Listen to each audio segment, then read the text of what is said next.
Hello everybody, welcome to the Art Lounge Alley. This is Figure Drawing Basics part 114. Can't even believe that it's actually up there. Slowly creeping up, higher and higher. I'm your host. I am going to continue working on where I left off last week, which is focusing on the hands. And here is something that I've done in the past. It's about how shadows form on the face and how there's just these like basic laws that apply to pretty much any face. The way I could demonstrate it to you guys is by using this face as an example right here. This is just a brief overview, I guess an introduction for this week.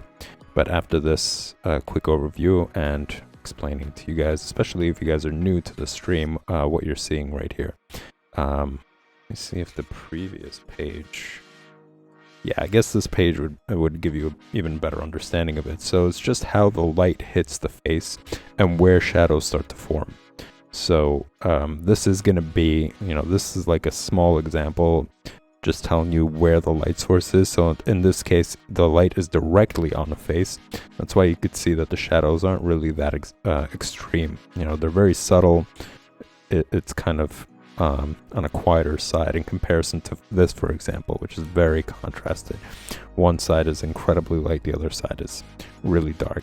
But the point is that this kind of shows where certain features are going to be pronounced more than others in case of the light source. In this case on here, the light source is coming from the top left, so you could see that like this section right here is forming slight shadows because the light source is coming here, and there's a peak here on the side away from the light source. Remember, a light source, shadows form on the opposite side of the light source. So since the light source is coming from the top left, we got shadows forming on the right. And areas where there are peaks, so the cheekbone, parts of the forehead, parts of the nose, especially the tip of the nose being the most prominent, usually feature on the face, the lips, some parts of the lips, and as you could see in this case, since the upper lip is forming and it's going inwards, there's shadows being formed there because the upper part of the lip is blocking any sunlight from hitting that area, and it's going underneath the upper section right here. I guess it's easier using a pencil to show you. So here we got light source hitting directly the bottom lip because the bottom lip is not as further away or forming inwards. It's kind of protruding out. But underneath it's forming a shadow. And this is something that you see here as well. See, look at her lips. It's the same idea. And underneath the lip, and it's the same idea. The shadows form over there. In this example, I'm going to move on to this one because it's so much more similar to this, to the light source on this figure. So as you could see underneath the eyes, shadows form because it is going inwards again. It's blocked away from any sunlight, or any light rather. Over here, it's going to start to form shadows on the side of the nose right here. This little section, since it's protruding out, right, it's coming out, it's going to catch some of the light. Whereas here, it's pretty obvious, again, because of the light source is top left. So we got the front plane, we got the side plane, and the side plane is really where shadows start to form depending on that light source. So again, in this case, top left, you got shadows forming here, you got shadows forming here, and I guess I have to like turn it a little bit more towards you. But you could kind of see, even in this example, how over here there's a light source underneath the cheekbone right here. It's a light source, and it's similar to here. So basically what these pages are showing, just like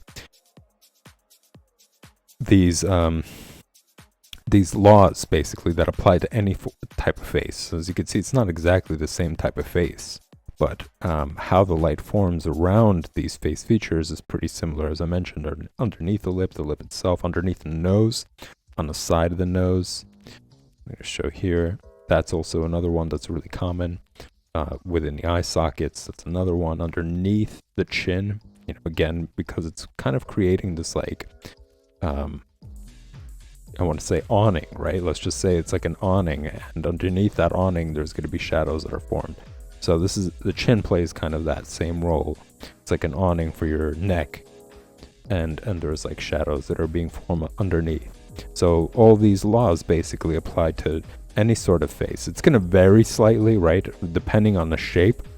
If the face is more slender, if the face is has more weight on it, or if it's more broad, it's going to vary. But these laws, as I mentioned, really do apply to most, if not all, faces. So anyways, that was a brief overview of something that happened in the past. You guys can also catch up on that by heading over to the video section and filtering it based on collection, and that will bring up folders, and each of those folders are for the streams that I have, and you guys can just click through them. They go back as far as like the very first stream of Art Lounge Alley, for you guys to catch up. And there's always new content in each one of them. So I try to talk about something new. There's a lot of repetition. I go over a lot of things frequently, but within each stream I try to bring up something new or refresh your memory about something that's really important. So you guys are bound to, whatever stream you pick, you're bound to get some good material from there. Alright, so let's jump into what I was doing. Last week, and actually for these past few weeks, I've been focusing on hands. They're very challenging, I think, because there's 5 fingers. It's very much different than, face features, I think. Obviously, it's very different. But the main difference is that there's so much movement to them. Within your face, there isn't really that much movement, unless you're doing animation. There's a little bit of movement when it comes to face expressions, but there's a lot more protruding features, and because of that, them being in perspective becomes pretty challenging, right? And I think that's also why a lot of people tend to shy away from learning and getting better at drawing hands, and they like hide them. They put them in their pockets, in the character's pocket or behind the character's back. It's a very common thing that people do for that reason, because it is really it is challenging. It does require for you to get more and more familiar with perspective and relationship between these features, or between the fingers. So they're very expressive as well. Hands are very expressive, and they could tell a lot. So if you're not, let's say, you don't understand how to use them properly, you don't draw them in a way where they come off natural, they make your entire figure look stiff. So you could draw something, you could really put in time and make the face look great. You could really put time and make the body look great. But then if you draw the hands and they're just like, they're kind of decrepit looking, or they're stiff, or they're kind of giving it the claw, that's going to signal something different. So if, let's say, the entire body language is very relaxed, or let's say you want to portray that they're tough or whatever it is, just having awkward hands, awkward fingers, or like, the giving the hand basically the claw, it's gonna completely change the mood, and the viewers are gonna see, oh well, it looks like the guy's uncomfortable, the character's uncomfortable, it looks like they're nervous or really strained, based on the language of the fingers, of the hands. So it's really important to get more familiar with them, to get really good at them, just as good as you are with other features, whether it's the face or the body or whatever it is. They're incredibly important. As I mentioned, pretty much everything when it comes to the body, you realize is very important to practice to get good at. Unlike drawing some objects, when you fudge some object, it could still be believable.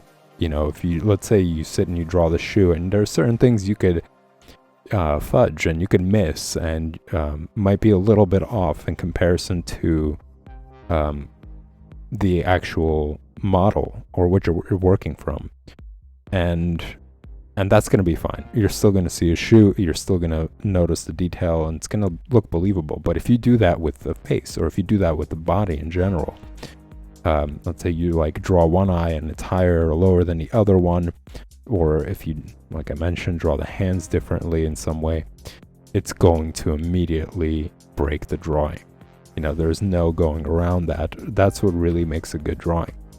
Of course, when it comes to stylized work, like you would see either Dali, or if you see Picasso's work, or Magritte's work, or any of those painters, or even artists, comic book artists, you know, they have a very stylized way of going about it.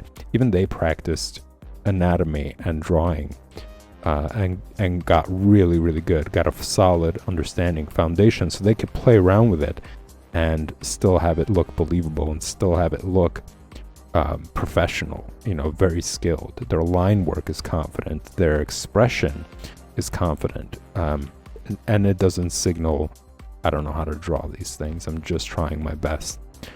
All right, so just gonna start by drawing.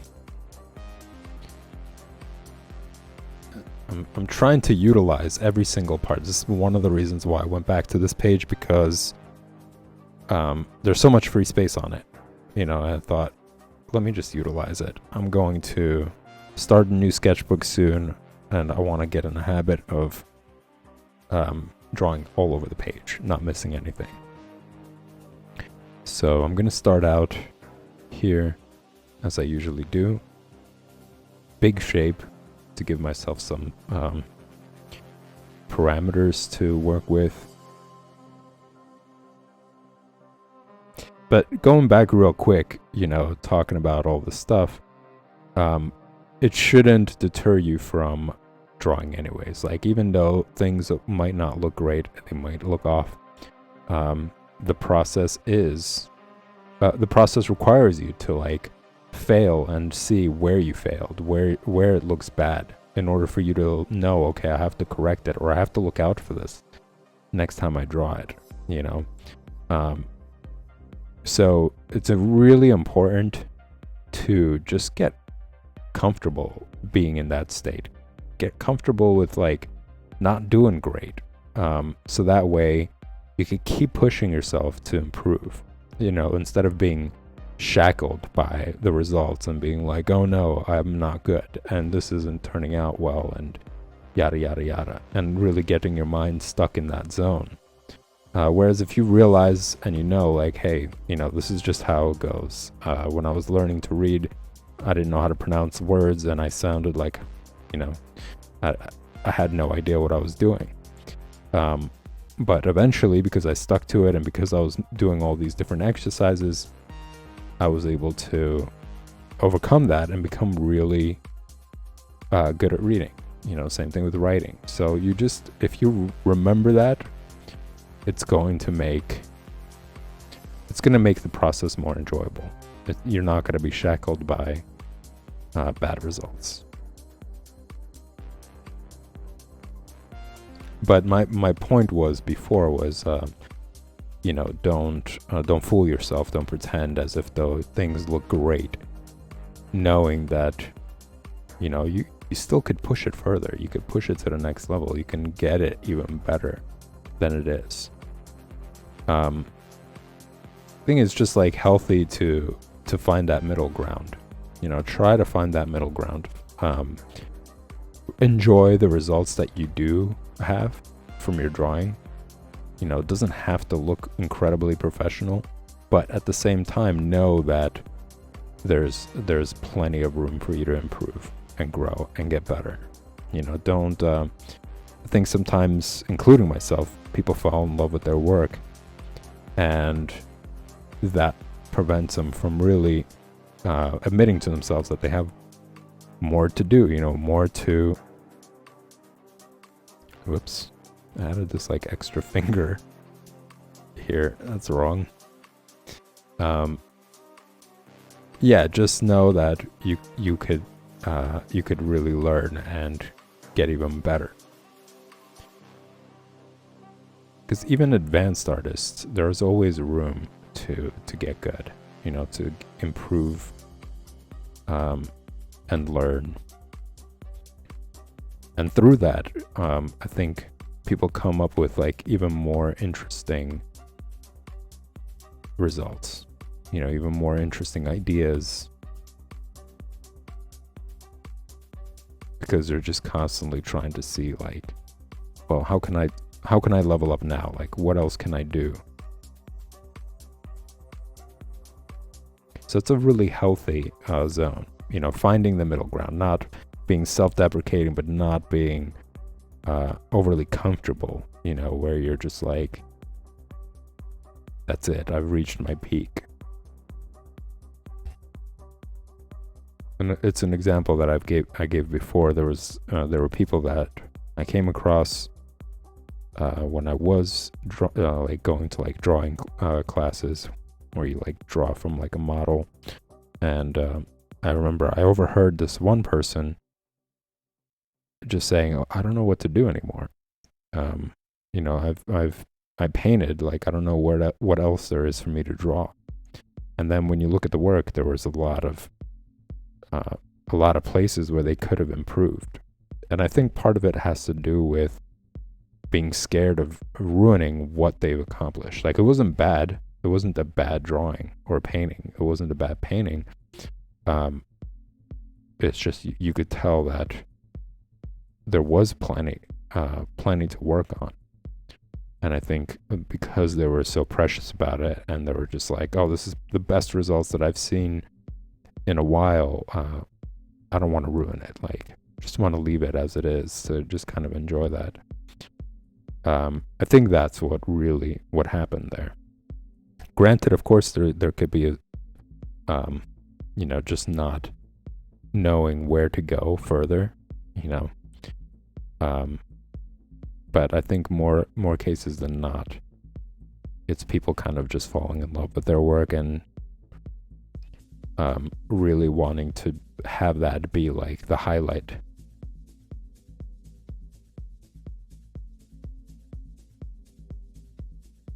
Which isn't to say you shouldn't do that. Enjoy your work. I just mean it's important to really like to push yourself at some point. Enjoy what you've created, but also don't get stuck in that zone.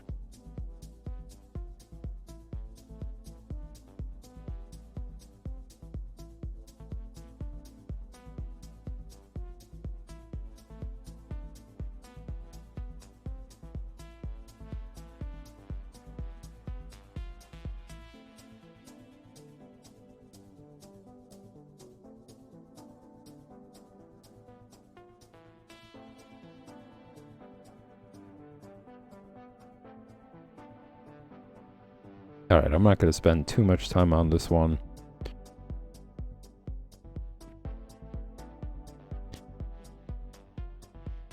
Gonna move on to the next one.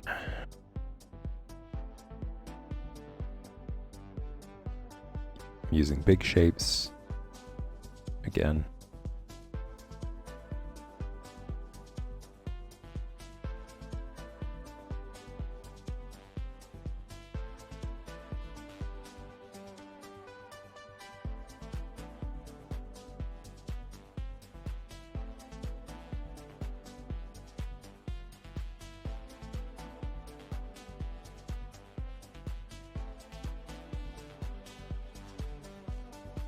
And because I've been playing around with shapes often, I've been practicing shapes, it becomes easier to structure all this, to shape your drawing, because using these basic shapes, because you've practiced them.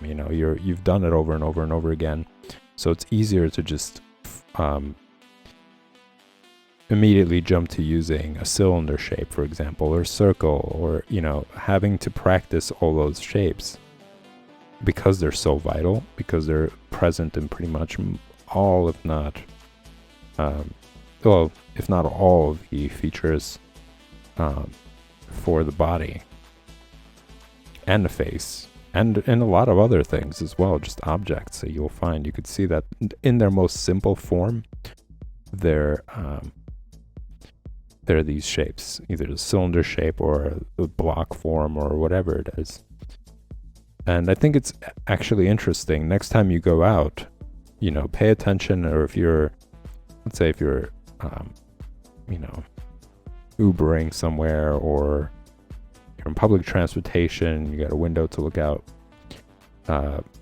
pay attention to things and see how you could see them in their most basic forms. Like, just look around objects, look around things that are on the street as you pass them by, and try to recognize in your head, like, be like, oh, that's a block form, you know, and just see how you can observe all these all these things out in the open in their most basic shape. And that's going to make it easier for you. Like, the next time you sit down, you're like, okay, well, how do I draw a trash can, for example? Easy, cylinder shape, right? Like, you just immediately, or how do I draw the car? It's a box form. So you could start creating the box form from there.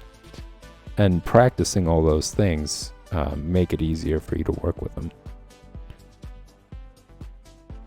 And you get faster at drawing them as well.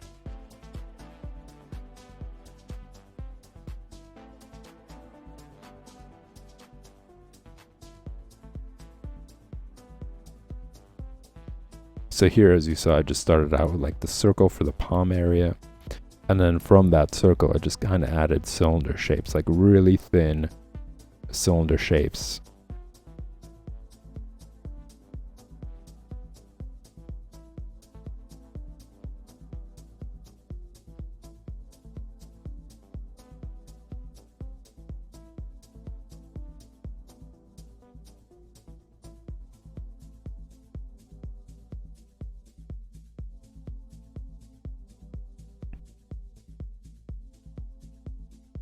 So my goal is going to be to fill out this entire page with all these hand examples.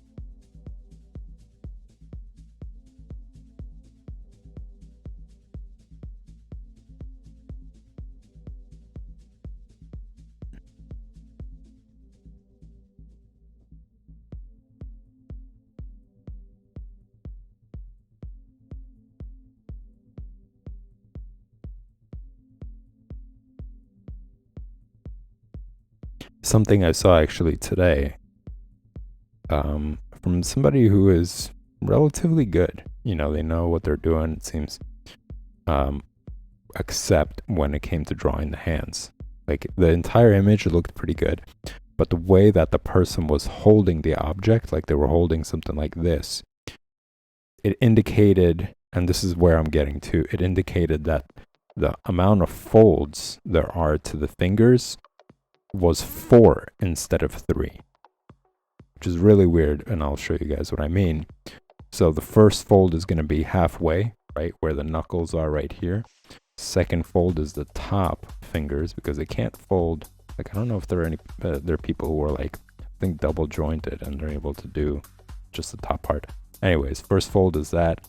Second fold is the top of the fingers, and then the third fold is at the knuckle.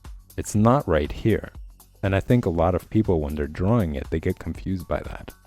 And they make it out to be like, you know, they draw this joint as well, or this section right here. It's not really a joint. This isn't, like, this area, there's nothing to bend it. They're getting thrown off by these lines right here. The bend comes at the knuckle. So it's 1, 2, 3. And it's kind of hidden in comparison to how it's revealing itself here. And this is only here to tighten the grip, like on whatever object there is. Like, this is all padding, really. There's a little bit there's bone right here, so it's like padding there, but it's creating that creases there, which allows us to like really tighten our fist.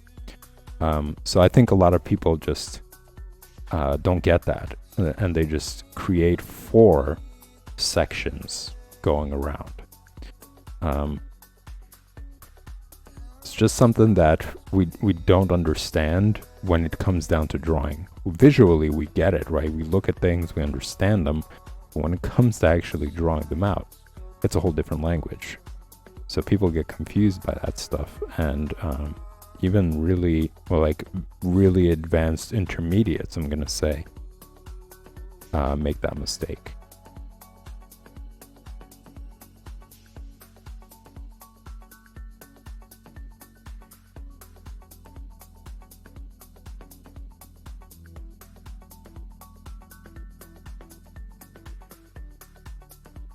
All right, moving on. I'm also going to try to, and I'm going to do these multiple times, like all of these. I'm going to keep doing them over and over and over again, in different sizes as well. So I'm going to try to like fit it into this like little area right here. I really want to do that. So once again, I'm going to start out with that circle. Actually, I already did it for myself, and I'm kind of gonna hide it behind, you know, I'm gonna do that whole collision thing, like the objects are gonna collide with one another. So I'm gonna draw something, his sleeve, but it's gonna go behind this head, behind these fingers. I think that's really important. It's important to practice thing, because you don't want to get too comfortable with having everything have its own space. You know, then it becomes difficult for you to like draw objects or people next to each other, and you don't know how to do that. So I'm kind of doing it all together.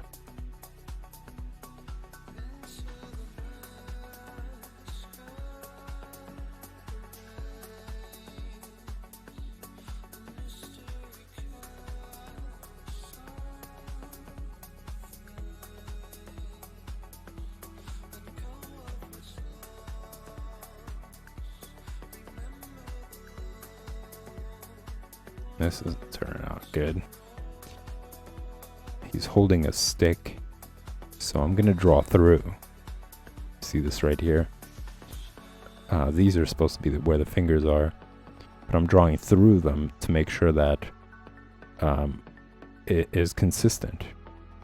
You know, I'm not gonna just draw one side and any other. Having to draw through, make sure that the proportion is consistent, that it's angled properly. And it actually looks like it's between the fingers.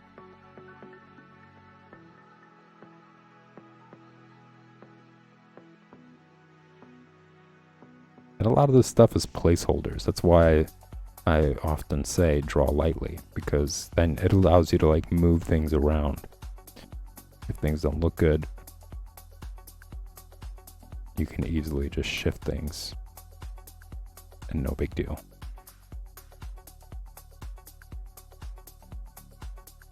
Doesn't mess up your drawing, doesn't make it worse.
Another really important little detail is what I was talking about last week. You probably can't really see it that much when it comes to this example here because it's a pretty small one. Fingernail. Fingernail is everything when it comes to drawing the fingers. If it doesn't follow the perspective, of the fingers, your hand drawing is lost. It's going to break immediately, and people are just going to recognize that something's off about your drawing. So it's a really important detail to study. Don't miss that out. Don't try to fudge it. It's just going to ruin your drawing. And people do, even if they're not, it's something that I've mentioned frequently, even if somebody isn't an artist, right? If they're not paying attention to detail like you are, there's an instinctive quality where people recognize something that's off. I want to say it has something to do with our fight or flight instincts, our ability to recognize when something is a little bit off about somebody or something. We get used to seeing certain things a certain way subconsciously. Our eyes just get used to recognizing things a certain way as a survival instinct, I'm gonna say. So there is something that when people look at and they're like, that's not really that good. There's something off about it. That's still there. So I think you'd be making a big mistake by saying, oh, no one's gonna notice. So, and you don't want to get into that. You don't want to have that be your excuse when you're trying to learn, when you're trying to get better at drawing. Because the more comfortable you're going to get with that, the less you want to push yourself to actually improve on whatever it is that you are trying to fudge or you are trying to hide, or say hey, I don't think other people are going to notice it. It's just me. Because let's say even if they don't notice it, right? Even if you've just upped your game, or you got a lot better because you've told yourself, I don't know, some people notice it, some people won't. There's a subconscious element as well. I'd rather just produce a really good drawing. It's not about the audience as much as it is about you enjoying the process and you getting better and learning and improving. The audience come in second. That you're putting your work out there. Obviously you want people to see it, but first of all, you should be happy with it, and you should know hey, I could take things to the next level, and I did a good job. And it's not even just about that, but just by looking at the drawing, it's appealing to you, right? There are certain things that we see, whether it's comic book movies or whatever. When we see it, our eyes are entertained, basically. We're entertained by it. So you want to entertain yourself with your own abilities as well. It shouldn't be just for the audience.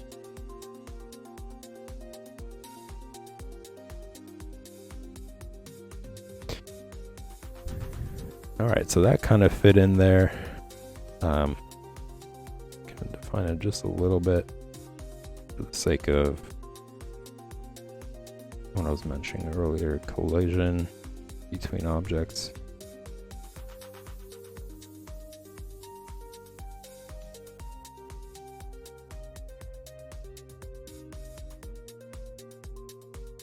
Okay, here is going to be another one.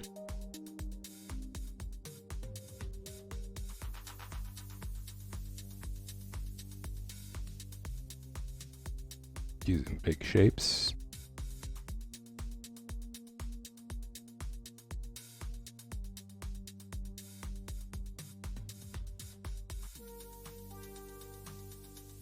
And here I could give you guys an example of what I was talking about last week as well. For these 2 weeks, actually, it's using the box form, the block form, as a way of constructing anything really. But for the most part, I've been doing it on hands since that's been the subject. So in this example, I can give you guys a pretty good idea. So just like a piece of toast, kind of, you know, you're doing it. There's a block. It's a pretty thin block.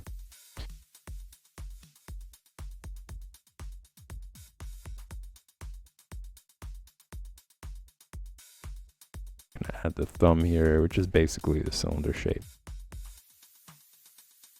Alright, so from here I'm going to divide it into 4 sections by making these 3 lines within this block. And then from here, I'm just going to start creating these cylinder shapes. Or fries, I'm going to say, you know, to simplify it. They're like French fries.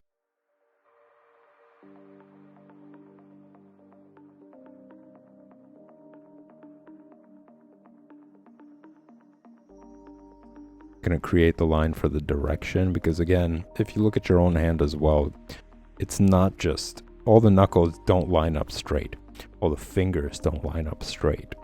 You know, there's variation when it comes to each finger, and there's also curvature to where the knuckles are for each finger, as well as like if you look at the inside of the palm, it's not just straight going across, it follows this curvature. So I'm going to follow that curvature here as well while I'm constructing these French fries.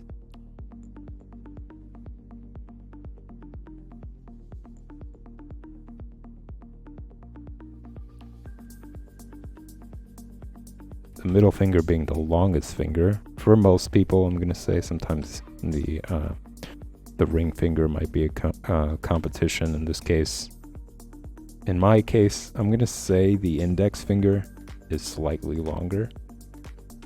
My index finger is a little bit longer as opposed to the ring finger. But for other people, the ring finger is longer. I wonder if it's no, actually. That's interesting. I just realized that. That's funny. My index finger on my right is shorter than my my ring finger, whereas on the left hand it's the opposite. Huh. Really interesting. Or I have a well, yeah. I'm just gonna leave it at that. You learn something new every day.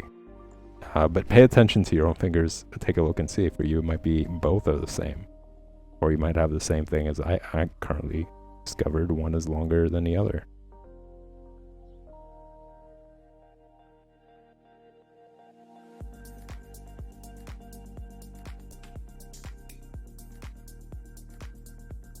Next we got the pinky. The pinky is the smallest one. I'm going to say for most people. That should be a common one. Alright, so we're here where we've constructed it. We use the block form to construct the palm, basically. Now, there are multiple benefits to it. Not only does it help you make sure everything is in perspective, as I mentioned, the fingers are they're all movable, they're all protruding, and that opens up opportunities for perspective to vary from finger to finger. You know, like if you're holding it in perspective, how does this finger relate to this finger, to this finger, to this finger?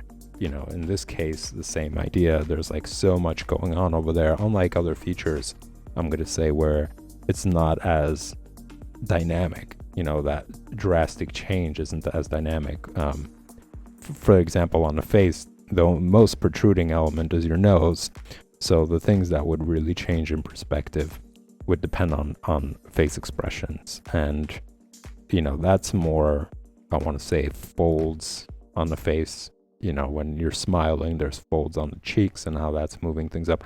Anyways, what I'm getting at is that the fingers really protrude out. So that really, and they're so separated from each other that in perspective, it becomes more challenging to draw.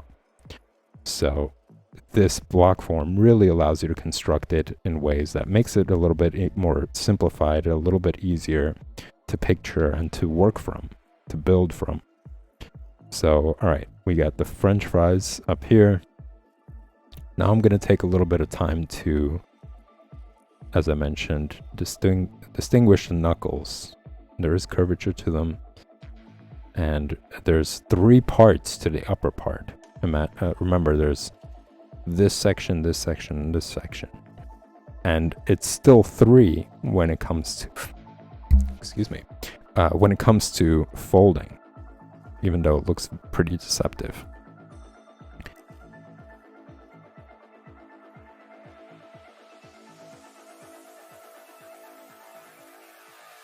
And by creating these divides, it allows me to work on more detail. I know from here on in, there's going to be a slight change from this section to this section to this section.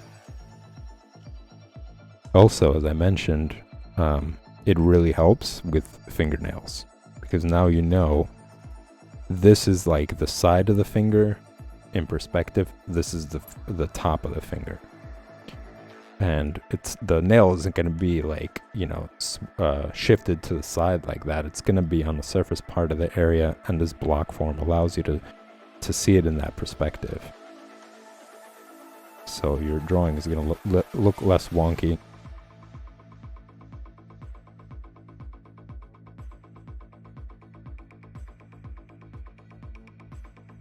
But remember, nails really important to having a convincing drawing.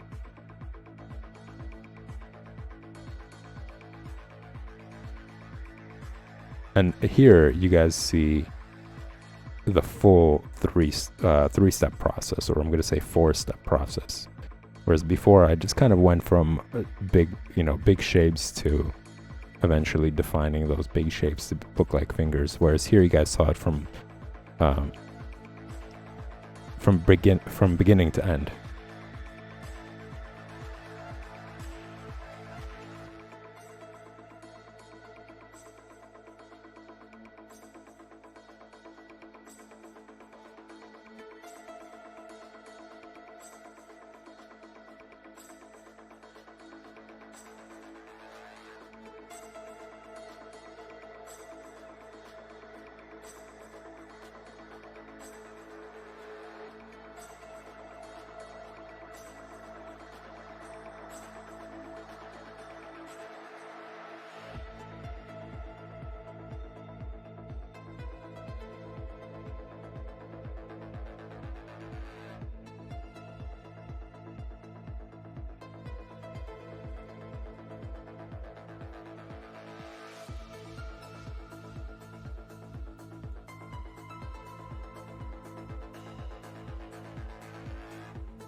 Adding details to the knuckles. That also brings a lot of character to your drawing when it comes to fingers.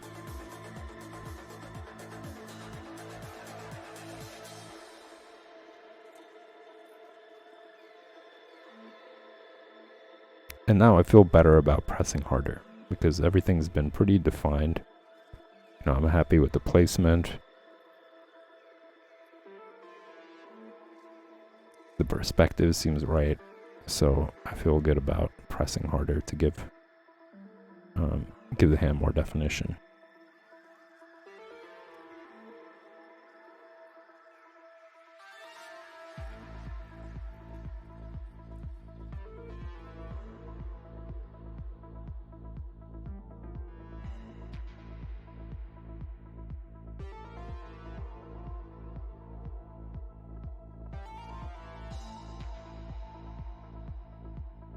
And notice how I didn't stick to it to the T. That block form, how it originally started out to where I ended up. It's different. There are certain things that shifted around. There are certain things that I didn't include in my final lines. And that's the proper way of using it. I think some people freeze up a little bit when they're using this method, and they're like, well, which lines do I choose, or do I stick with the lines that I made originally? And the answer to that is no. It's just according to it's according to the reference, it's according to your understanding. You know, if you're working from your imagination, for example, it's according to your understanding. So ideally, you know, when you're doing this from imagination, it's because you've already practiced hands so much that you have a really good understanding. That your imagination is able to help you construct a believable looking hand with these tools there to guide you.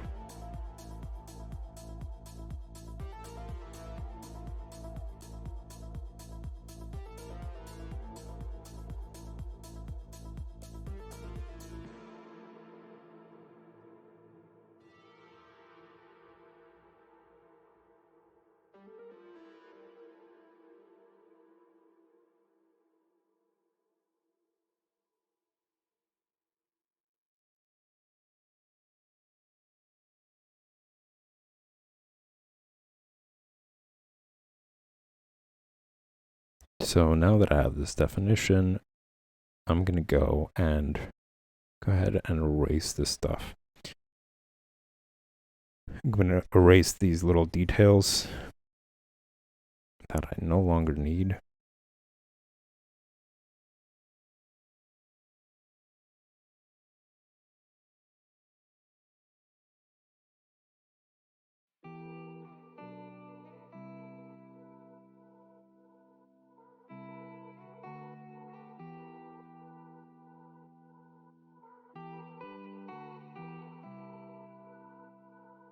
Going to go as far as like going in between the fingers to make sure those little boxes that I drew earlier, they're not there anymore.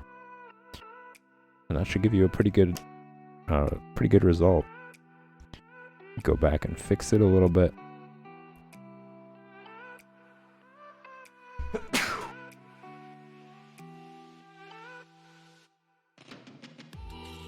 And there you got yourself a good looking hand.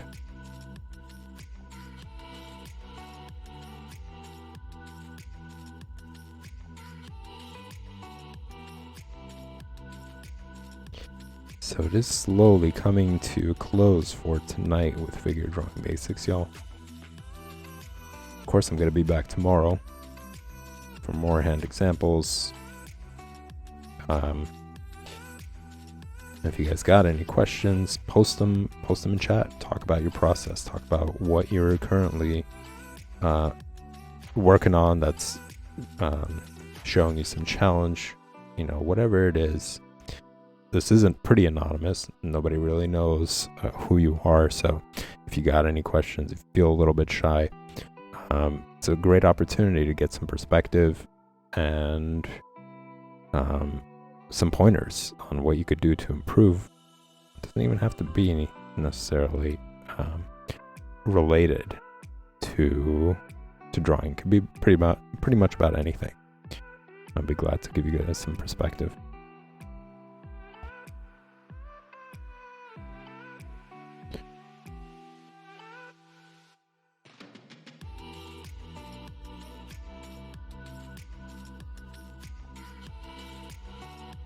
So coming up next, it's going to be drawing comics. I'm going to be continuing on working on John Buscema's Conan the Barbarian. It's this project that I've been working on ever since the beginning of the Art Lounge Alley. I decided to draw the entire comic book from page to page, the full issue, and just learn and really kind of like experience it. You know, I think that's one of the ways to look at it. I'm really experiencing the comic book. I'm creating all those panels. I'm in the story, you know, bringing the characters to life again. It's a lot of fun. And I'm also, of course, learning from great John Buscema, his line work, beautiful line work. I want to say it's kind of like reading a drawing, you know, like the way that you're reading a book, you're creating the characters in your imagination, you're recreating the characters, you know, the author already has created them. You're just recreating them in your imagination, you're recreating the scenes in your imagination, you're going through the story again. So it's the same way, but with drawing. You know, I'm recreating the characters, recreating the scenes, going through the story, and it's just visually helping me improve as well. There's so many elements to it that could improve your drawing. It's excellent. It's an excellent way, I think, to up your game, to get better. But I'm going to be talking about that more in next stream. You guys are going to see it there. If you guys enjoy this content, just remember to hit the like and subscribe button. They're both greatly appreciated. And I'll see you in the next stream.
Hello, everybody.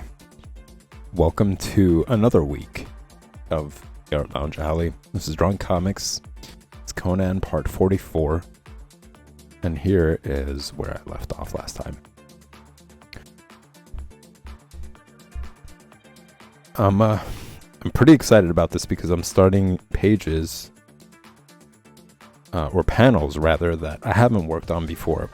Some of these panels I repeated, some of these panels I've done before, but this is going to be new territory. I'm really excited about this. For those of you who are tuning in for the very first time, what you're seeing right now, you guys have a lot of catching up to do for the story. Conan was on an adventure to infiltrate this cult leader rather, who's brainwashing people, is creating a bunch of chaos. This sounds pretty familiar, doesn't it? And he had a bone to pick with him. There was something that he wanted to confront him about, and he made his journey. He figured out how to get there. He infiltrated. Let me see if I could bring it up, actually. He infiltrated their occult meeting, but then he got caught. Let me see if I can bring up that panel. For those panels, rather, because it's more than one.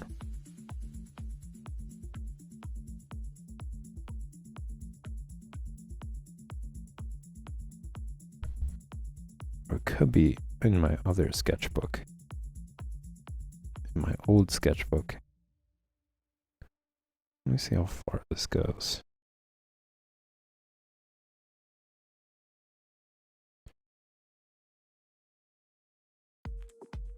It's a bummer, I used to do this 5 times a week. I used to do drawing comics 5 times a week. It's kind of a bummer, not really. I mean, I'm getting projects, other projects that I'm working on, so I'm pretty happy about that. But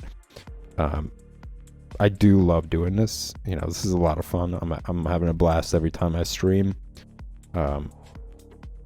And I really love exploring John Buscema's work like this and drawing these comics, observing them, being immersed in them for an hour at least. So that's really great. All right, it is in my other sketchbook, which is right here. All right, so yeah, you see it here. This is the beginning of the week. I figured for those of you who are tuning in for the very first time, you guys can see like the progress that's been made here. So I just dedicated this the sketchbook to doing that. So here he is. He's gone on to find his cult member. He sees them. He sees them walking. He sees what they've done. They put a bunch of people on stakes like crazy people. Then he comes across this wizard who looks more like a shaman than a wizard, and they have time talking.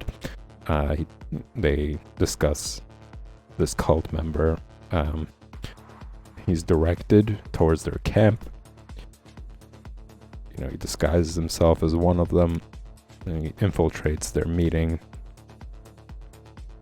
These are the guards there. That's the cult leader. And he finally gets through. This is where I left off with coloring comics. So, and then eventually he's discovered. This is where the cult leader doesn't recognize him, or recognizes him, rather, that he's not one of them. And then pursues to punish him. And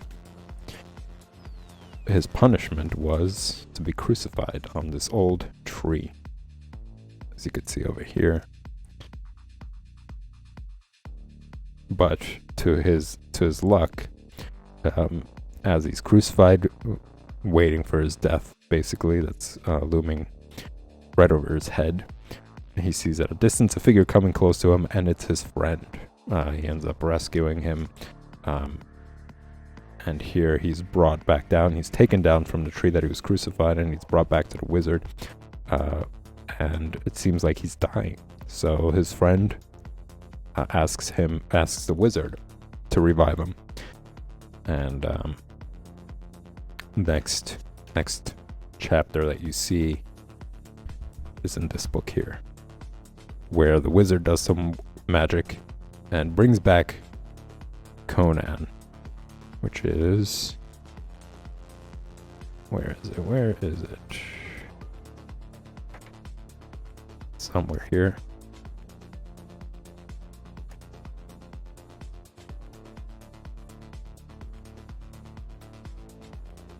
Come on, show yourself, comic book panels.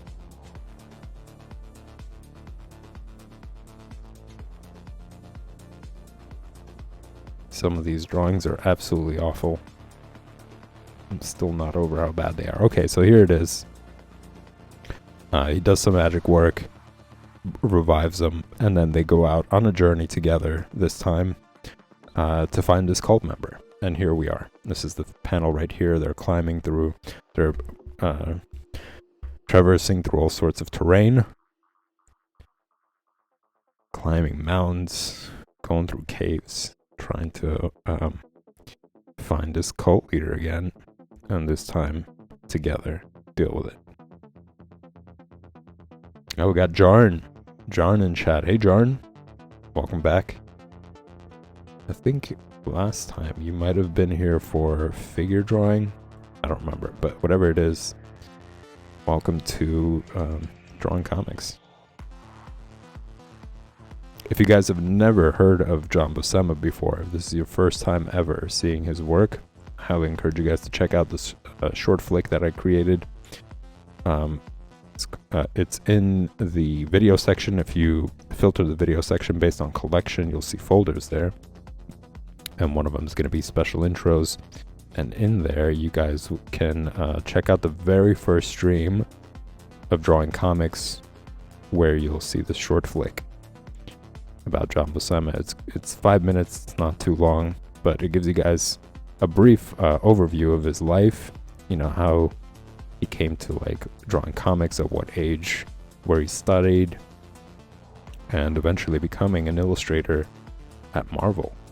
And I show you guys some of his work, some stuff that's not mainstream, some sketches that he's done. Beautiful, all beautiful work, incredible amount of work.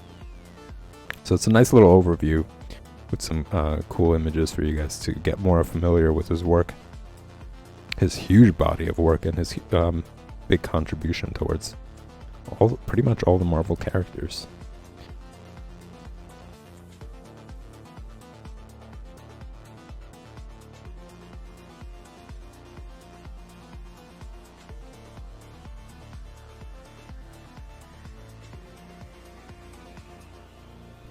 If you guys are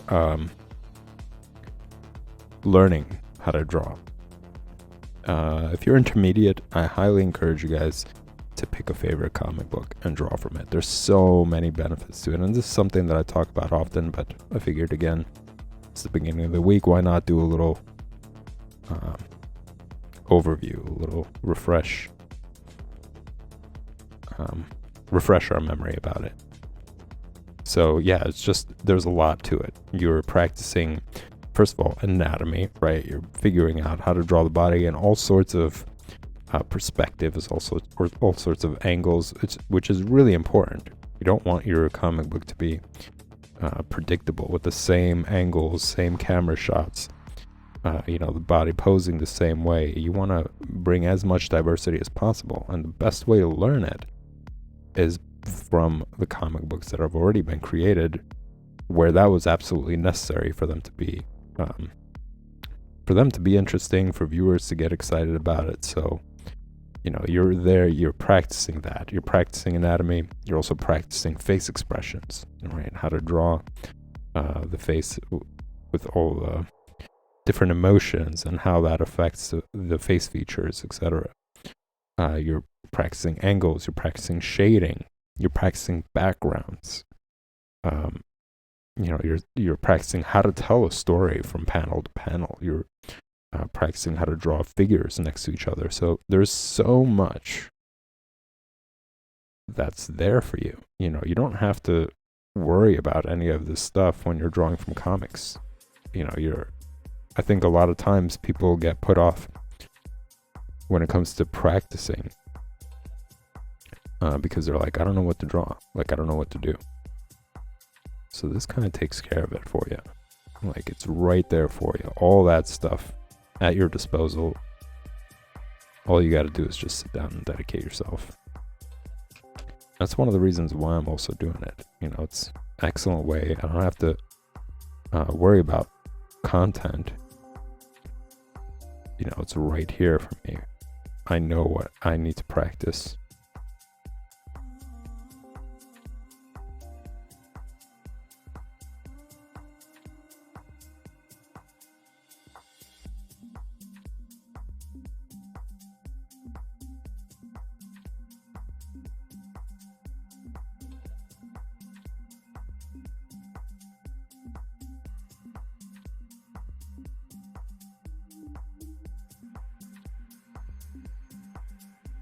You're also, as you guys see, there's also opportunity to practice inking.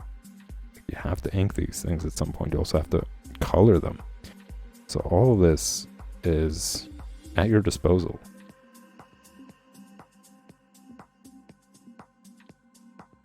It's just limitless benefits from having to work from comics.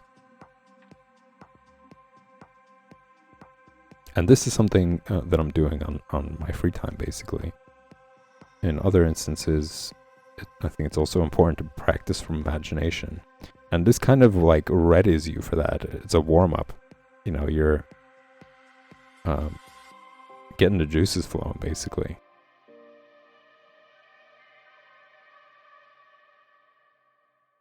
Starting the engine.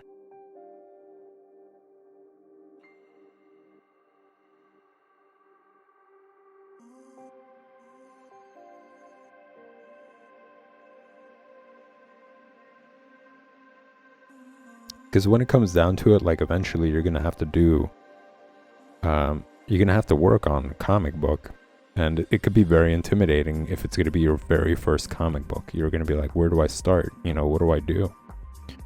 And this kind of prepares you for it. You know, it gets your feet wet.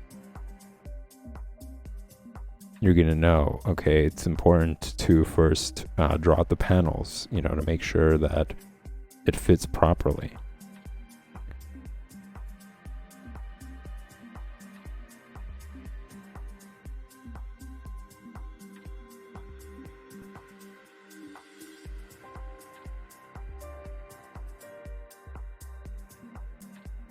Something I mention frequently, drawing basic shapes is a way to define parameters for the panel to make sure everything fits within its limits, within the limits of the panel.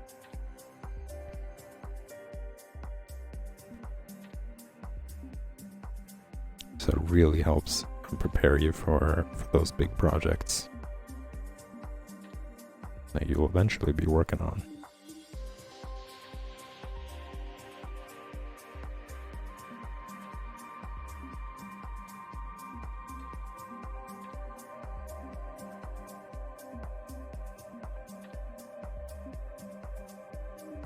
In other news, over the weekend, I ended up finishing watching Game of Thrones.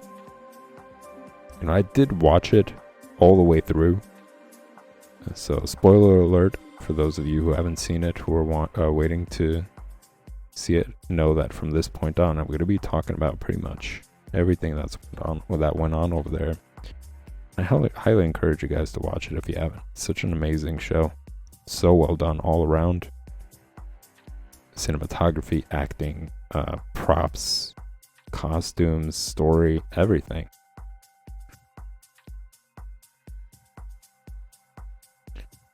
A really well made show. But yeah, I ended up watching it. I watched it all the way through, but then I heard people whining about the ending, and they're like, oh, what kind of ending? I liked it. I thought it was great, actually. I thought that the ending made sense. You know, it kind of just ties into like so many different things. And I thought that, I mean, it kind of sucks that he did what he ended up doing, right? Because it was supposed to be this like great connection that they had between each other. But I get it, because I think what the dragons kind of represented, if you look at it as a metaphor, was wrath. Like the epitome of wrath, something that will do whatever it takes, to attain the goal that they set up for themselves, especially if it's based on this like hatred in some ways. Totally understandable, the idea that she hated the concept of slavery, but she was ready to just basically rule the entire world. And after seeing what she's done to a bunch of people who were innocent, who didn't really have anything to do with the extent that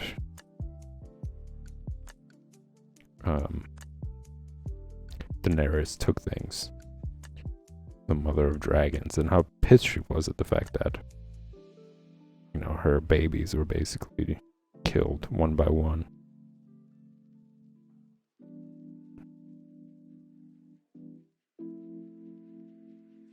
And how power becomes so intoxicating.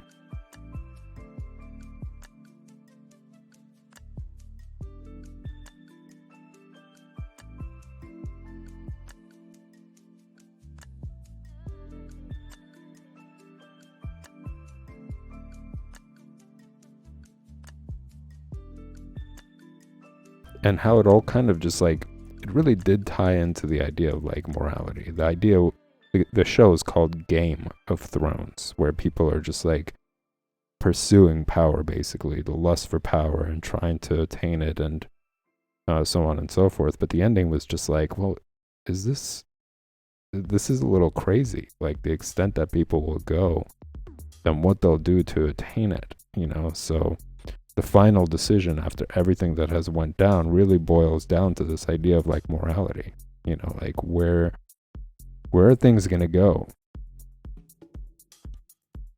How many people are going to die?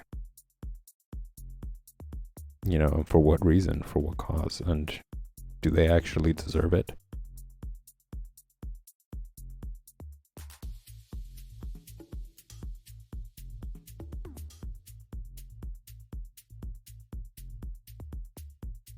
I mean, the entire story is just about morality. If you think about like where it all started out with corruption, right? The Lannisters having a secret. It was incest, basically. And them knowing that if that gets out, if the word gets out, their father, first of all, was also a bloodlusting psycho, would just, I guess, kill them, right? I mean, he was ready to do it with Tyrion, and it's just gonna wreck their entire rule and spread all around all the other kings and so on and so forth. So they threw off that kid from the balcony because they just didn't want him to go around spreading this idea. And from there, it all just unraveled. It all just went to shit, right? Because the mother was just like, oh, I found out that he was pushed. He was pushed, and what did he see? Like, what did he see that was so bad? And then the Lannisters having to cover things up and, creating all these lies and distractions and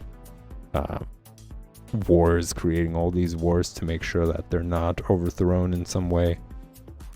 It all just stemmed from this form of corruption.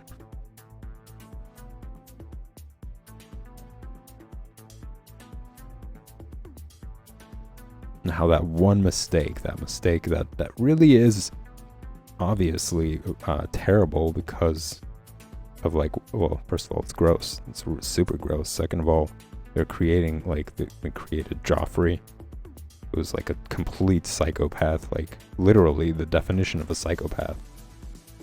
And all the things that he was doing, and you could see all these like insane people that are just coming about and ruling because of what they were born into. And this whole idea of like oh, if you're a male, then you inherit the kingdom after the father's death. And if you're a male, belonging to that, basically, and you're a total nut job, like Joffrey was, and him being a product of incest and stuff, like a lot of people frown upon it beyond just how gross it is. It's just, it creates lots of issues with it, mental problems and all that other stuff. So I don't want that. Then people aren't going to want that to be the continuous lineage that rules over them, especially all the atrocities that he's created, and what he did to the Starks, the amount of lying and manipulation that came from there.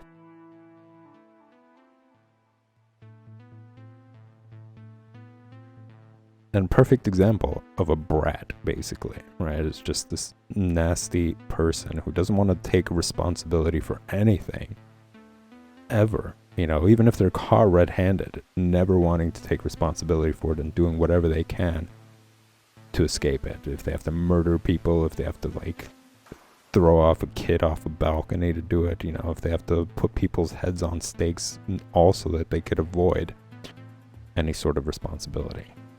So, I think how interesting how that story really kind of ties into real life, despite the fact that it has these fantasy concepts like White Walkers and dragons and all this other stuff. Really, a lot of it is metaphorical for what's happening in real life, what's happening now. Oh boy, I went so far into it that I'm now noticing his back is short. There's maybe it's his hair, it's too long.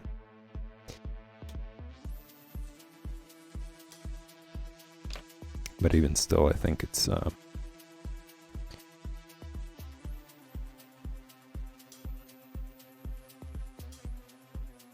might have been my fault for not paying closer attention to these things.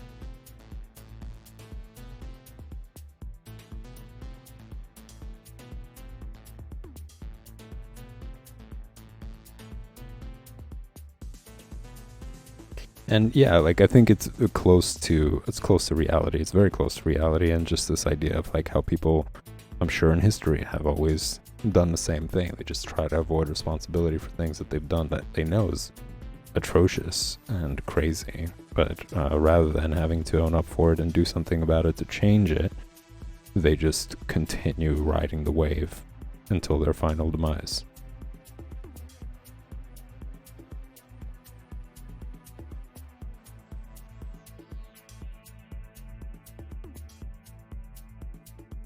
I think it's a mental disorder. You would rather die or get yourself killed than to own up for your mistakes. That's crazy. That's absolutely insane. To reevaluate yourself and just be like, those are terrible decisions. I have to make up for them somehow. I have to do something to, first of all, not be a crazy person anymore. I'm trying to correct myself. Beyond just responsibility towards others, just responsibility for myself and a state of mind that I'm in.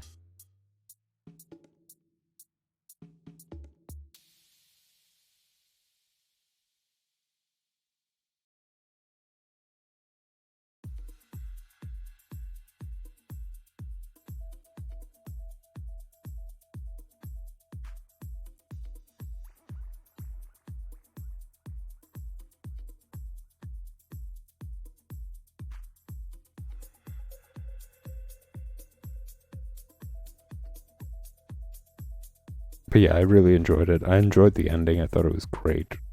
That battle was pretty epic of the White Walkers.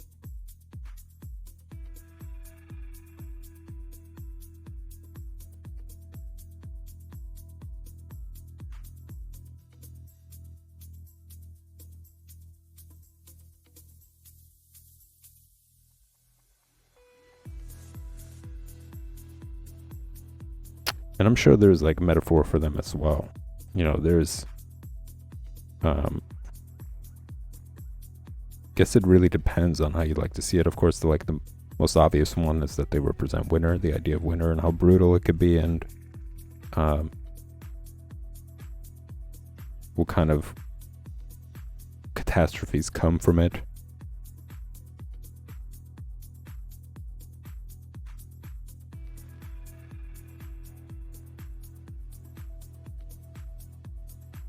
But I also want to associate them with Nazis, basically. And basically, people who are soulless.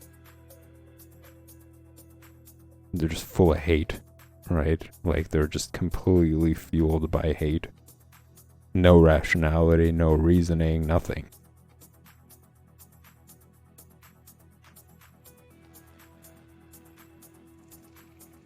People who are just like emotionally and psychologically dead inside. Where they're just like drones, basically. They don't think for themselves. They have like this one person, right? A dictator, basically, or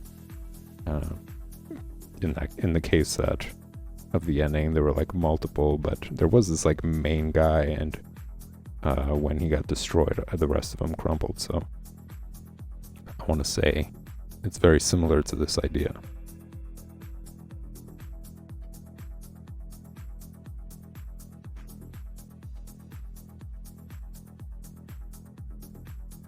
I think there are other metaphors hidden there.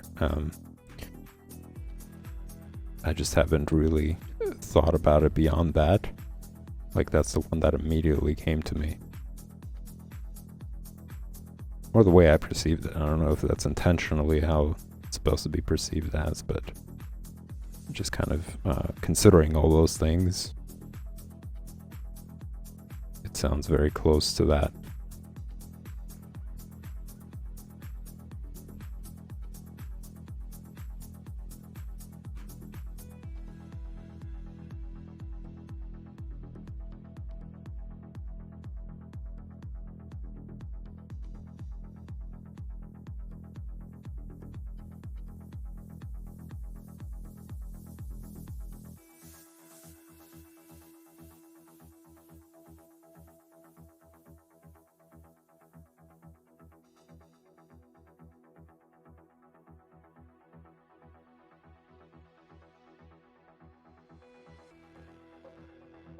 I think there's like pretty much all of the characters, or the story covers all these different concepts, or morality concepts, I'm gonna say, and they all face these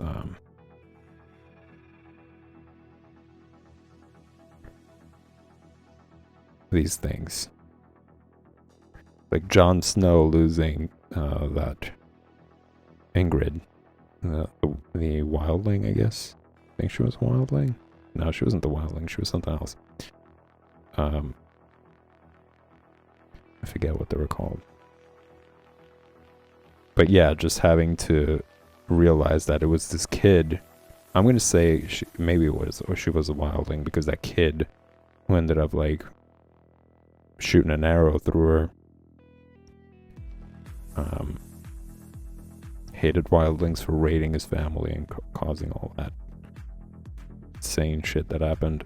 But yeah, just like Jon Snow realizing like, well, is the kid really wrong for doing that? Can you hate the kid for doing that? You know, first of all, he had no idea that they were connected in that way.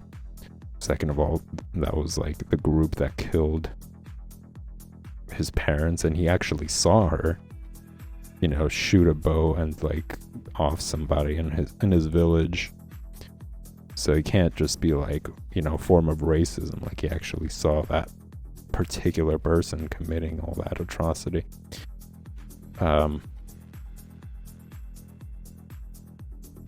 Yeah, and then yeah, all these like moral things that popped up in there, and just kind of watch it and you wonder like, what would I do in that instant, you know? So it was like a really well constructed story that unraveled itself through all those through all these different characters, you know, and they're all of them having to make certain decisions and just like really thinking it through and being like, well, what would happen? But I'll say the most fun I've had watching story unravel was Arya's. You know, her meeting the many-faced god, that was really cool. I absolutely loved that. That story was awesome. Something about it just kind of reminded me of like adventure games. I think the music, whenever she encountered the many-faced gods, and I guess like her having to go through all these different journeys to get there. I don't know. Something about it was really cool. Well, the many-faced god was awesome. That character was really interesting, and the story was really interesting as well.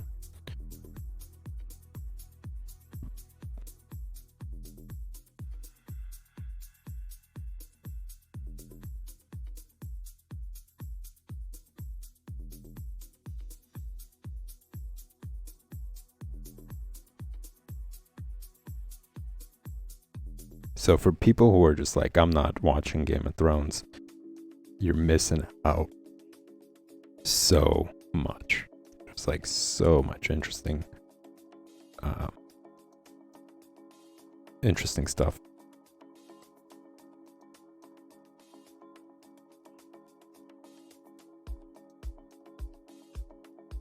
And they're actually like little clues. Like since I've watched the new season, well, I guess it's like the new series of Game of Thrones, or like everything that built up to it. There are clues about Aegon, which is basically where the last episode of the new series ended. But what confused me a little bit, which means I got to rewatch it, is there were two Aegons, because I remember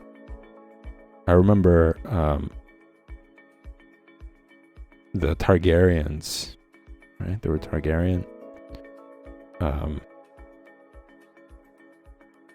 Dad, he ended up like marrying his daughter's friend, and she had a kid, and I think she named him Aegon. And then his daughter ended up having a kid, and I think that was with her uncle, right? Gross again, it's like this incestual shit. And I think she named him Aegon.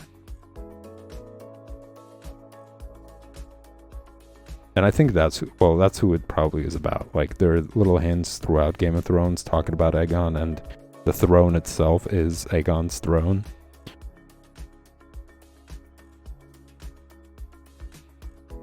So it's kind of cool that there are just these little hints.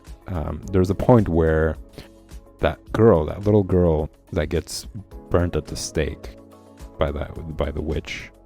Just such a crazy scenario. I can't believe the parents are just like standing there watching that happen. But that's another tale of corruption and yeah. But yeah, that girl, while she was teaching the pirate how to read, she brings up the story of how kind of unraveled and what happened. So they're just little cues there,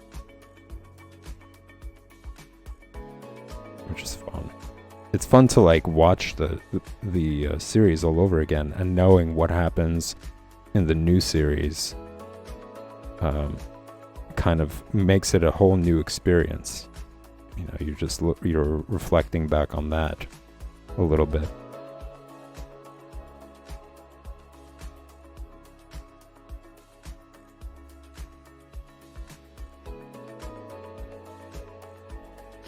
No, those bangs are a little too close.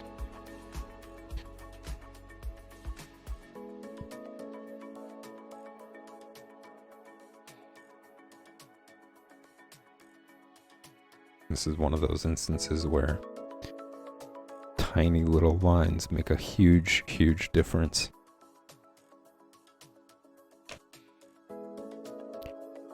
Like the direction of the lines also makes a huge difference.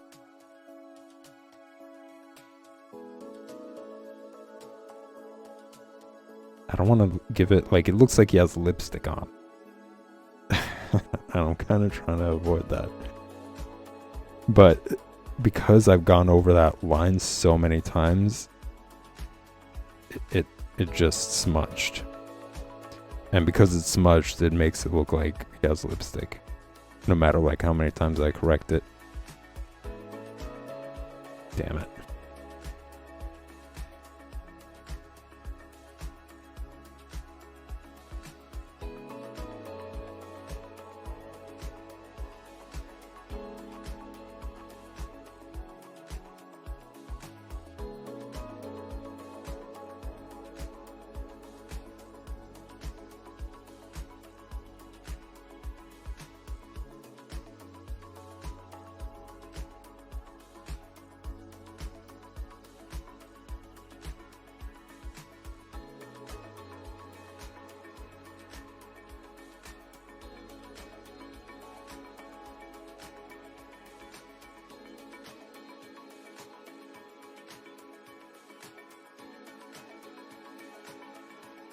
I just have to be extra careful next time for the next panel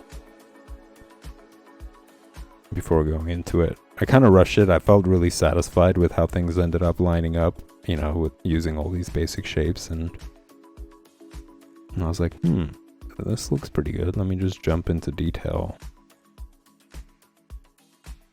And then there are all these problems that started popping up.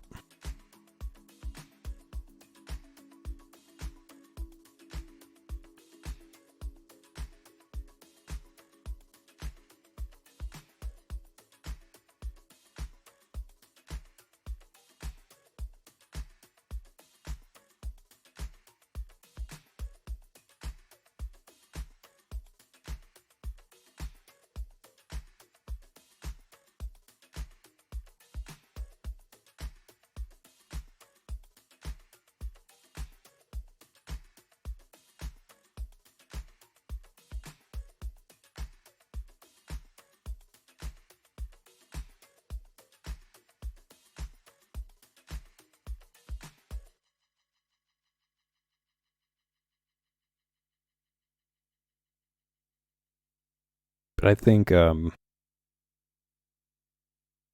it's kind of hard to decide. I'm going to say the Many-Faced God was pretty awesome. That's my number one favorite character. And then it's going to be Tyrion. Tyrion was just such a great character, man. I don't know. All around, I thought he was awesome.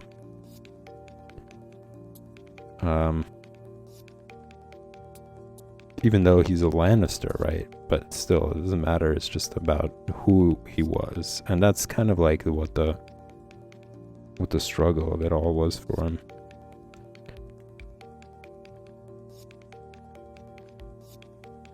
But great character.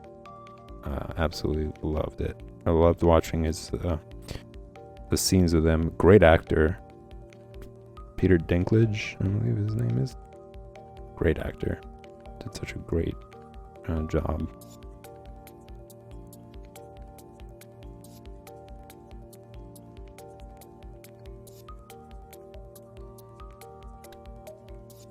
Then Arya, and then I'm gonna say Snow. Jon Snow.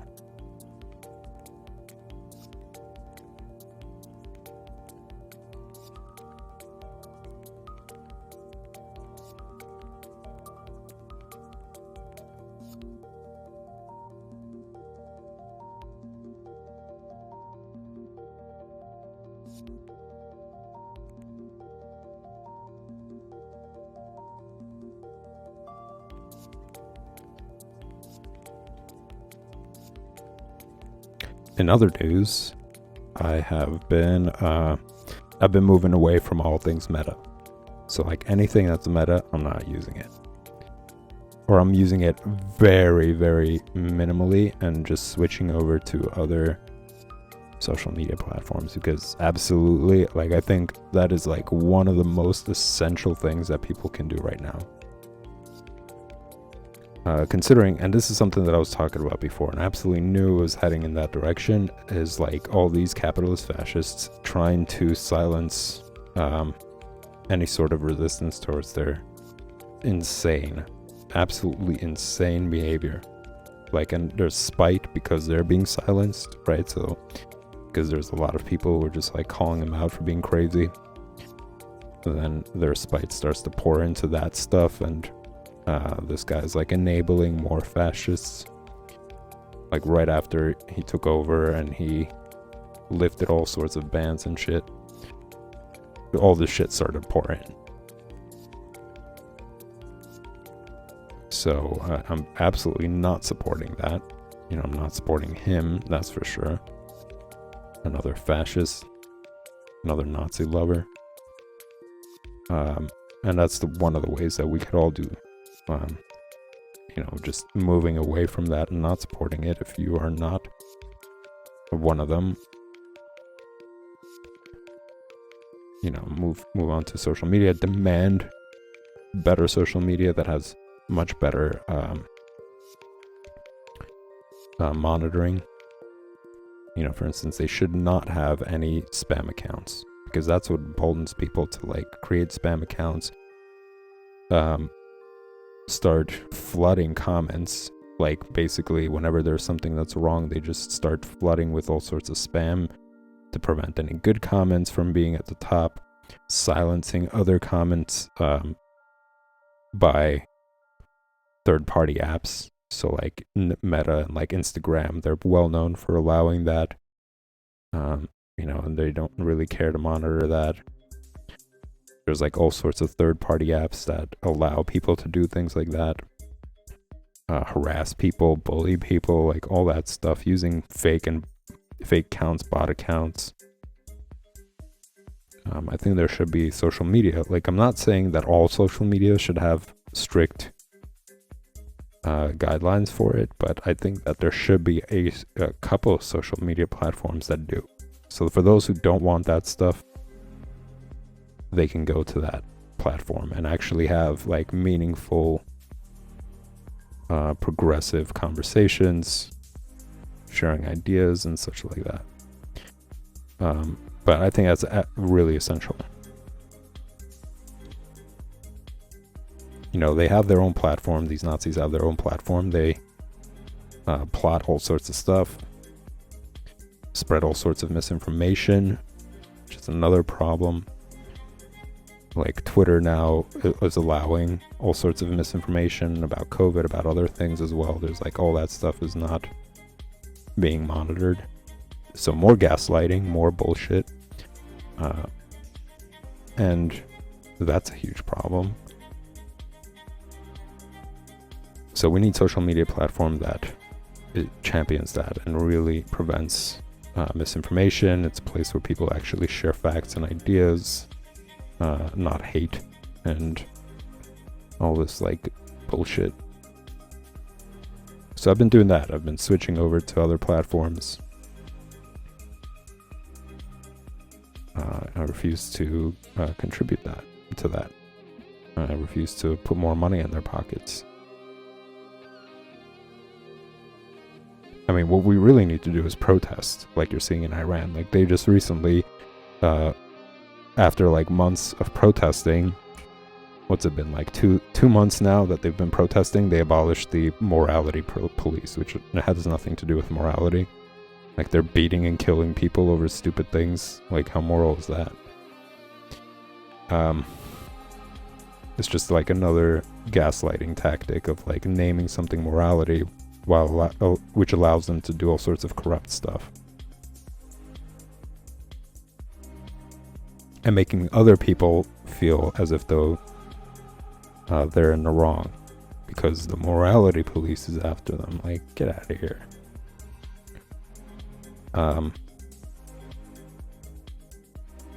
But yeah, they've been protesting and they got that out. You know, it's important to just be consistent do it consecutively. Like, they've been doing it every day. And the way that they were doing it, I'm sure, is by rotating protest groups. Like, 1,000 people is group A, another 1,000 people is group B. When A gets tired, B takes over, then C takes over, etc., etc., etc. Like, that's the way to do it. And we got to start demanding that change. We got to start demanding livable wages, and as I mentioned very frequently, livable hours at work. So instead of 15 hours, it would be 5 hours, which really adds up to be 8 considering travel. You know, you're not traveling for fun. You're traveling to get to work. So that's another, by average, like an hour. So an hour there, an hour back, plus 5 hours, that's 7 hours. Some people have to do it an hour and a half both ways, which really ends up being 8 hours. But regardless, people should be working only 5 hours to be able to enjoy life, because something I talk about very frequently is, as I mentioned, from the time you get up to the time you get home and you're done with things like showering, eating, you know, just unwinding for just a little bit, let's say for like half an hour, you're left with 2 hours. And just spend some time on social media and you'll see how quickly that hour or 2 is gone. And you know, you if you want to pick up an instrument, if you want to learn something new, if you want to go and take class, if you want to enjoy your time with your family or go out and hang out with friends, forget it. Why? Because they want to exploit you for profits. That is not an American reality. You know, life, liberty, and the pursuit of happiness, down the toilet. What are you? That's not even there. You know, you're just being exploited, basically. Where's your opportunity to pursue happiness when all you're doing is working for some exploitive company that makes you walk on eggshells all the time, threatening your job position, not giving you any raises, telling you to go back into the office in the middle of a killer virus? I'm never going to forget that. That's ridiculous. That was crazy. But it unveiled the truth. It's unveiled. I just combined unveiled and revealed. But yeah, it revealed the truth about what's really going on. And what kind of people we actually have taking quote-unquote charge. And what an insane amount of Nazis we have.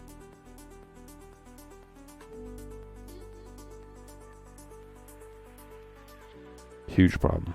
And that's one of the reasons why we have to protest. Like, I don't know how many examples people need to see of like where that ends up happening if it's left unchecked.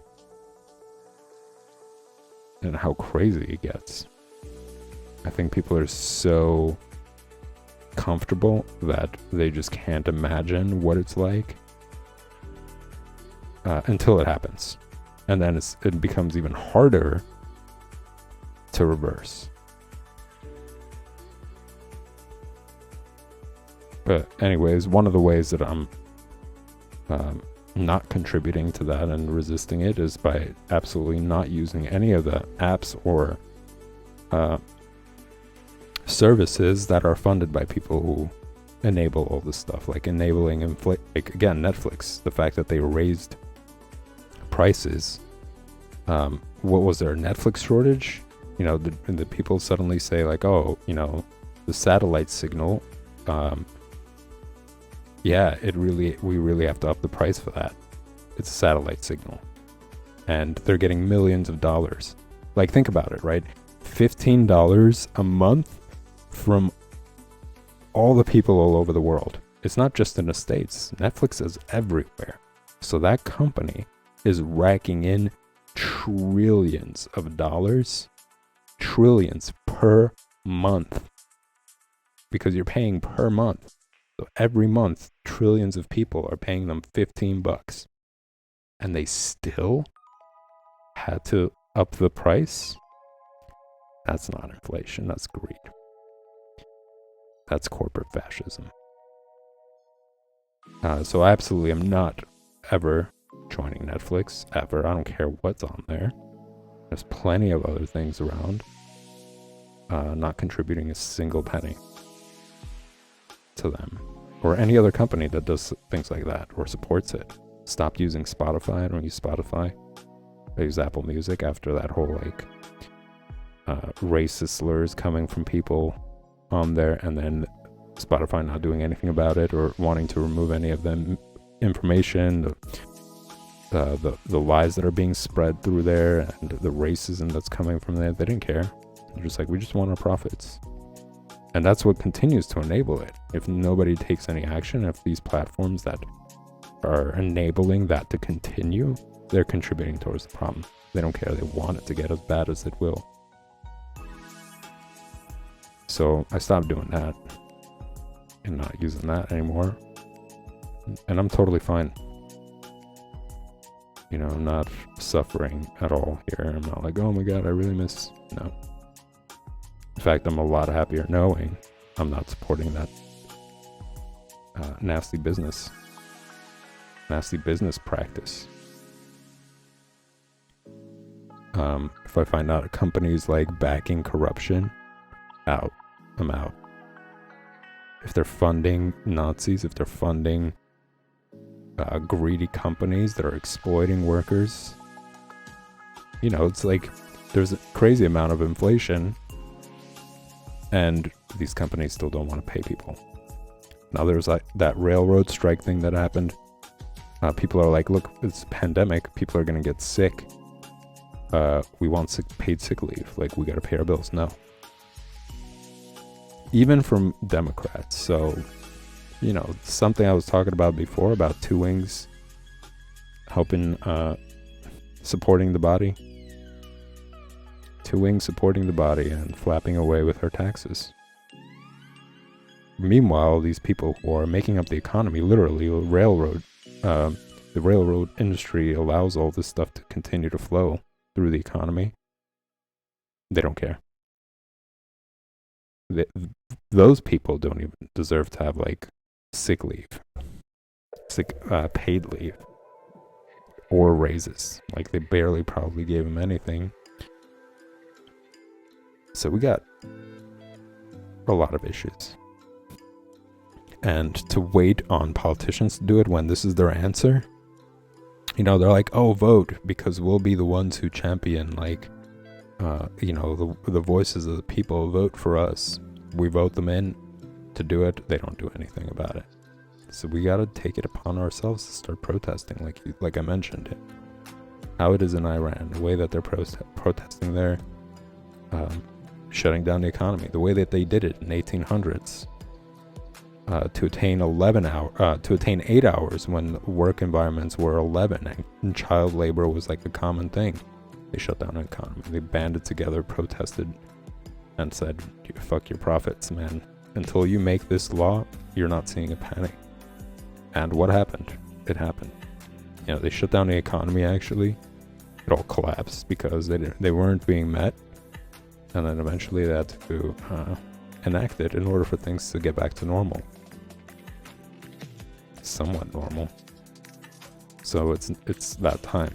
You know, we got to do it again because people have reached that level of insanity where they just don't care about anything other than themselves and profits, and are enabling fascism and supporting white supremacy and Nazis. Like, who's gonna fix all that? They're not doing it. You know, we as people have to come together and start doing things.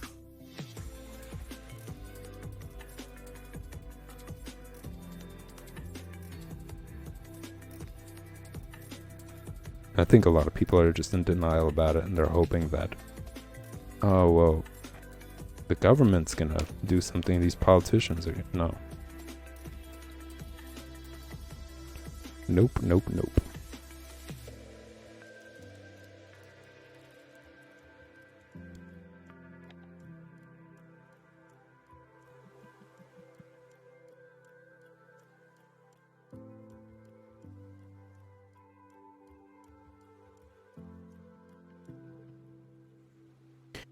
Well, everybody, that was tonight's stream. I hope you guys enjoyed it as much as I did. I had a blast talking about all this figure drawing, basic stuff, talking about John Buscema, Game of Thrones, all this political insanity. It's still, I think it's important to talk about. I think it's important for you guys to talk about it with your friends, share these ideas and concepts and solutions, come up with other stuff, whatever it is. Getting the conversation going, I think, is really, really important. Getting the conversation about how to solve these things is really important. Spreading it around that we need to protest, I think that's really important as well, considering all this stuff. But anyways, yeah, if you guys did enjoy this content, just remember to hit that like and subscribe button. And as always, you guys are open to ask any questions, make some comments, discuss things, share your opinions, share your thoughts on any of this stuff. I'm always open to it. I'm looking forward to reading some of your comments, reading some of the things that you guys have thought about and come up with. Yeah, tune back in. I'll be back tomorrow, same time and place, 8 p.m. Eastern Standard Time, for Figure Drawing Basics. 9 p.m. I'm going to be doing my project stream, so tune in then for that. All right, everybody, enjoy the rest of your night, and I'll see you tomorrow.